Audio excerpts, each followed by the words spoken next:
Hello guys, hari ini saya nak kongsikan 3 pilihan yang terbaik untuk kita basuh buah.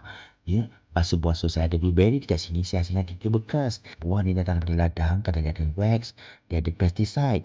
Jadi, kita kena basuh. 3 pilihan cara yang cuci adalah satu menggunakan air pilih terus. Dan yang kedua pakai bahan sabun ya. Vegetable, food safe. Yang ketiga adalah menggunakan alkaline water. Saya ada mesin ni. Saya gunakan level 3 yang guna untuk masak dan basuh sayur.